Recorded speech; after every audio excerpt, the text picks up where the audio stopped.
ఉన్న బంగారాన్ని విడిపించి ఆ రోజు ఆన్లైన్ రేటుకే మేము కొంటాం. Sharma gold company. నమస్కారం, సుమన్ టీవీకి స్వాగతం. జూలై మాసంలో ద్వాదశ రాశుల వారికి ఎలా ఉండనుంది, ఏ గ్రహాలు ఏ ఏ రాశుల వారికి అనుకూలిస్తున్నాయి, అలాగే ఏ గ్రహాలు అనుకూలించటం లేదు, వాటి వల్ల ఎటువంటి ఫలితాలు ఏర్పడనున్నాయి, ఈ విషయాలను తెలియజేసేందుకు మనతో పాటు ఉన్నారు ప్రముఖ జ్యోతిష్య శాస్త్ర పండితులు బ్రహ్మశ్రీ నందిబట్ల శ్రీహరి శర్మ గారు. గురుగారు నమస్కారం. వాగర్థ వివ సంపృక్తౌ వాగర్థ ప్రతిపత్తయే జగదఃపితరౌ వందే పార్వతీ పరమేశ్వరౌ. సదాశివసమారంభాం శంకరాచార్య మధ్యమాం అస్మదాచార్య పర్యంతం వందే గురుపరంపరాం. ఆదిత్యాయ చ సోమాయ మంగళాయ బుధాయ చ గురుశుక్రశనిభ్యశ్చ రాహవే కేతవే నమః. గురుగారు, జూలై మాసంలో సింహరాశి వారికి ఎలా ఉండబోతుంది? నవగ్రహాల సంచారం వాళ్ళకి ఎలా ఉంది? సింహరాశి వారికి చూసుకున్నట్లయితే గ్రహాల యొక్క సంచారం ద్వితీయ స్థానంలో కేతువు, అలాగే అష్టమ స్థానంలో రాహువు, నవమ స్థానంలో కుజుడు సంచారం 12వ తారీఖు వరకు. ఇక దశమ స్థానంలో గురు కుజుల యొక్క సంచార ప్రభావము దశమ స్థానంలో, రవి యొక్క సంచారము 16వ తారీఖు వరకు లాభంలో, తర్వాత 17వ తారీఖు నుంచి కర్కాటక రాశిలో సంచారం. ఇక వెరసి చూసినట్లయితే షష్టమ స్థానంలో శని వక్రీకరించినటువంటి కారణం కొంత ప్రత్యేకమైనటువంటి ఫలితాలు ఉంటాయని చెప్పవచ్చు.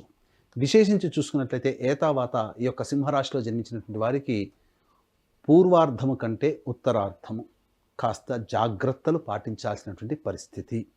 ఎందుకనంటే ప్రధానంగా ఈ యొక్క 12వ తారీఖు తర్వాత ఉన్నటువంటి రోజులన్నీ కూడా రవి వ్యయస్థానంలో సంచార ప్రభావము, గ్రహాల యొక్క అనుగ్రహం సరిగ్గా లేకపోవడం, ధనస్థానంలో కేతువు, అష్టమంలో రాహువు, అలాగే షష్టమ మందు సంబంధించి సప్తమ స్థానం ముందు శని వక్రీకరించి ఉండడం, ఈ కారణం చేత ప్రధానంగా ఈ యొక్క జూలై మాసంలో కొన్ని ప్రతికూలమైనటువంటి ఫలితాలు ఎక్కువగా ఉన్నాయి. కాబట్టి ఏది ఏమైనప్పటికీ కూడా 14వ తారీఖు లోపలనే మీ యొక్క కార్యాచరణ గనక మీరు అమలులో పెట్టుకున్నట్లయితే తప్పకుండా జూలై మాసంలో వచ్చేటువంటి ఇబ్బందులన్నీ కూడాను అధిగమించగలుగుతారు అని చెప్పవచ్చు. ఏ తర్వాత గమనించుకున్నట్లయితే ఏ ఏ రోజులలో ఈ యొక్క సింహరాశిలో జన్మించినటువంటి వారికి అనుకూలంగా ఉంటుంది, ముఖ్యంగా ప్రధానంగా 10వ తారీఖు 11వ తారీఖుల్లో ఆనందకరమైనటువంటి జీవితం గడుపుతారు.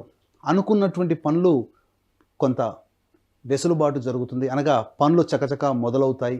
ఎప్పటి నుంచో రాని బాకీలు వసూలయ్యేటువంటి అవకాశాలు ఎక్కువగా ఉంటాయని చెప్పవచ్చు. ముఖ్యంగా 15, 16 తారీఖుల్లో బంధుమిత్రులతో సమాగము, స్నేహితులను కలవడము, నూతన వ్యక్తుల యొక్క పరిచయ ప్రభావము, విందులు వినోదాల్లో పాల్గొనేటువంటి అవకాశం ఎక్కువగా ఉంటుంది.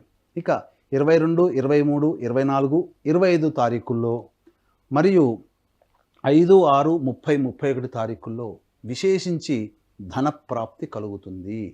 వ్యాపార రంగంలో ఉన్నటువంటి వారికి ఊహించిన దానికంటే కూడా ఎక్కువగా ధనప్రాప్తి 22, 23, 24, 25, 5వ తారీఖు, 6వ తారీఖు, 30, 31 తారీఖుల్లో చక్కగా వ్యాపార అభివృద్ధి జరుగుతుంది. ఏదైనా కొత్త పనులు చేయాలనుకున్నప్పుడు ఈ యొక్క 22, 23, 24, 20 తారీఖులో కనుక మొదలు పెట్టుకుంటే మీకు ధన ప్రవాహం మొదలవుతుందని చెప్పవచ్చు. ఇక 3, 4 తారీఖుల్లో ప్రధానంగా వృత్తి ఉద్యోగాల్లో రాణింపు ఉంటుంది.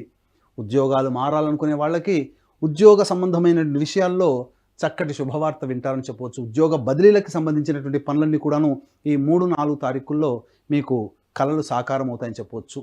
ఏతావాత చెప్పొచ్చేది ఏంటంటే ధనం సంబంధించినటువంటి విషయాల్లో 15, 16, 22, 23, 24, 25 మరియు 5, 6, 30, 31 తారీఖులు చాలా అనుకూలమైనటువంటిది. రాని బాకీలు వసూలు అవుతాయని చెప్పవచ్చు. ఇక ప్రతికూలమైనటువంటి రోజులు మనం చూసుకుందాం. ఈ ప్రతికూలమైనటువంటి రోజులు కనుక మనం చూసుకున్నట్లయితే ప్రధానంగా ధనపరమైనటువంటి నష్టం, మనోవ్యాకులత, కుటుంబ కలహాలు 13, 14 తారీఖుల్లో జరిగేటువంటి అవకాశాలు ఉంటాయి చెప్పవచ్చు. ఇక 1వ తారీఖు, 2వ తారీఖు, 26, 27 మరియు 7, 8, 9 తారీఖులో ఎటువంటి నిర్ణయాలు తీసుకోకపోవడమే చాలా మంచిదనేటువంటి విషయాన్ని వీక్షించేటువంటి సుమన్ టీవీ ప్రేక్షకులు గమనించుకోవాలి. 7, 8, 9 తారీఖులు, 1, 2, 26, 27 తారీఖుల్లో ప్రశాంతత లేని జీవితాన్ని గడుపుతారు. ధనపరమైనటువంటి లావాదేవీలు ఏవైతే ఉంటాయో వాటిని వీలైనంత వరకు మీరు తప్పించుకోవడమే మంచిదని చెప్పవచ్చు. మీ దగ్గరకి అప్పు కోసమే వచ్చే వ్యక్తులు ఉంటారు, తద్వారా మీరు నష్టాన్ని పోతారు. డబ్బులు వసూలు కాలేకపోవడం, అధిక ధన వ్యయం అనేటువంటిది జరగడం, ఈ కారణం చేత ఈ చెప్పినటువంటి 1, 2, 26, 27, 7, 8, 9 తారీఖుల్లో ప్రశాంతమైన జీవితాన్ని కోల్పోతారని చెప్పవచ్చు. ఇక గమనించుకున్నట్లయితే 17, 18 తారీఖులో తల్లిగారి ఆరోగ్యం పట్ల శ్రద్ధ వహించాల్సినటువంటి పరిస్థితి. ప్రధానంగా 19, 20, 21, 28, 29 తారీఖుల్లో సంతానపరమైనటువంటి విరోధాలు ఏర్పడేటువంటి అవకాశాలు ఉంటాయి. సంతానంతో వాగ్వివాదాలు జరుగుతాయి. కాబట్టి జాగ్రత్తలు పాటించండి.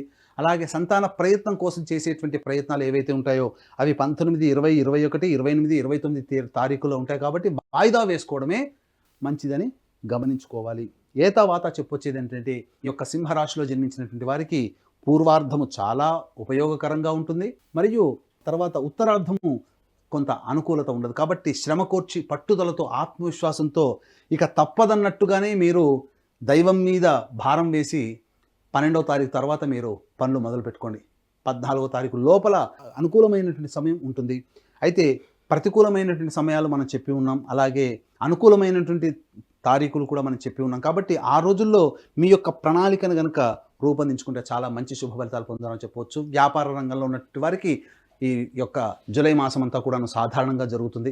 ఉద్యోగస్తులకి చెప్పినటువంటి తేదీల్లో మంచి పరిణామాలు చోటు చేసుకుంటాయి. విద్యార్థులకి ప్రత్యేకించి విద్యార్థులకి సంబంధించి చేయు ప్రయత్నాలన్నీ కూడాను కొంతవరకు కలిసి వస్తాయని చెప్పవచ్చు. అయితే ఏదేమైనప్పటికీ విదేశీయానం, విదేశీ విద్యకు సంబంధించిన చేయు ప్రయత్నాలన్నీ కూడాను చాలా మటుకు లాభిస్తాయని చెప్పవచ్చు. వివాహ ప్రయత్నాలు ఈ జూలై మాసంలో కొంత ప్రతికూలమైనటువంటి నిర్ణయాలు వచ్చే అవకాశం ఉంటుంది. కాబట్టి జాగ్రత్తలు పాటించండి. ఏది ఏమైనప్పటికీ కూడా ఈ సింహరాశి వారికి ప్రధానంగా శని ప్రభావము రాశిని వీక్షించడం, వక్రీకరించినటువంటి కారణం చేత ఏ పని యందు ఆసక్తి లేకపోవడము, 1కి 2 సార్లు చేయాల్సినటువంటి పరిస్థితులే రావడం, తద్వారా వృధా కాలయాపన జరుగుతుంది ఈ జూలై మాసం అంతా. కాబట్టి దీన్ని దృష్టిలో పెట్టుకొని దైవానుగ్రహాన్ని పొందే ప్రయత్నం చేసుకుంటే చాలా మటుకు కష్టాలు తొలగిపోతాయి.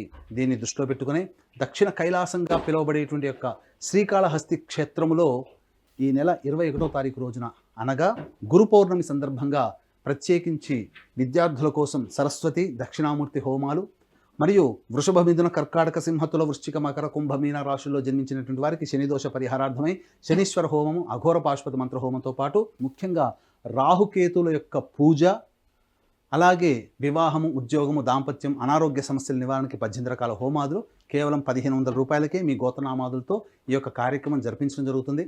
అలాగే మా పీఠం ఆధ్వర్యంలో సంవత్సరం పొడుగునా మీ యొక్క గోత్రనామాదులతో ఈ యొక్క కార్యక్రమాలు జరిపించుకోవాలంటే పూర్తి వివరాలు తెలుసుకోవచ్చు. ఏది ఏమైనప్పటికీ కూడాను శ్రీకాళహస్తిలో విశేషమైనటువంటి పూజలు గురు పౌర్ణమి సందర్భంగా జరుగుతున్నాయి. మంచి యోగవంతమైనటువంటి జీవితాన్ని పొందుతారు. కాబట్టి ఈ యొక్క సింహరాశిలో జన్మించినటువంటి వారికి అనుకూలమైనటువంటి ఫలితాలు తక్కువగా ఉన్నాయని గమనించాలి. గురుగారు, మరి ఇంకా ఎటువంటి పరిహారాలను పాటించుకుంటే మరింత యోగదాయకంగా ఉండే అవకాశం ఉంటుంది వీళ్ళకి? ఈ యొక్క సింహరాశిలో జన్మించినటువంటి వారు ఈశ్వర ఆరాధన విశేషంగా చేయాలి. ప్రతిరోజు సూర్యుడికి నమస్కారం, సూర్యాష్టకం 6 సార్లు పారాయణం చేయడం, ఆదివారం నాడు మాంసాహార భోజనం నిషిద్ధము. అలాగే ప్రధానంగా చూసుకున్నట్లయితే ప్రతిరోజు ఒక 11 రోజుల పాటు శివాలయంలో ఈశ్వరుడికి పంచామృతాలతో అభిషేకం జరిపించి తేనె నైవేద్యంగా పెట్టండి. ఈ విధంగా 11 రోజుల పాటు చేసినట్లయితే మీకున్నటువంటి సమస్యలన్నీ తొలగిపోతాయని చెప్పొచ్చు. ముఖ్యంగా మీరు ప్రతికూలంగా ఉండేటువంటి రోజులు 1వ తారీఖు, 2వ తారీఖు, 26వ తారీఖు, 27వ తారీఖు, అలాగే 7, 8, 9 తారీఖుల్లో ధన వ్యయం అధికంగా ఉంటుంది. 13, 14 తారీఖుల్లో కూడా ధన వ్యయం అధికంగా ఉంటుంది. కాబట్టి ఈ యొక్క చెప్పినటువంటి తేదీల్లో జాగ్రత్తలు పాటించండి. మానసికమైన ప్రశాంతత 1, 2, 7, 8, 9, 13, 14, 26, 27 తారీఖుల్లో ఉంటుంది. కాబట్టి జాగ్రత్తలు పాటించండి. గురుగారి, సింహరాశి వారికి జూలై మాసంలో ఏ రోజులు అనుకూలిస్తున్నాయి, ఏ రోజులు ప్రతికూలిస్తున్నాయి, వాటికి ఎటువంటి పరిహారాలను పాటించాలని విషయం తెలియజేసినందుకు ధన్యవాదాలండి. సర్వం శ్రీ ఉమామహేశ్వర పరబ్రహ్మార్పణమస్తు. సుమన్ టీవీలో మీ పర్సనల్ అండ్ బిజినెస్ ప్రమోషన్స్ కోసం కింది నెంబర్కి కాంటాక్ట్ చేయండి.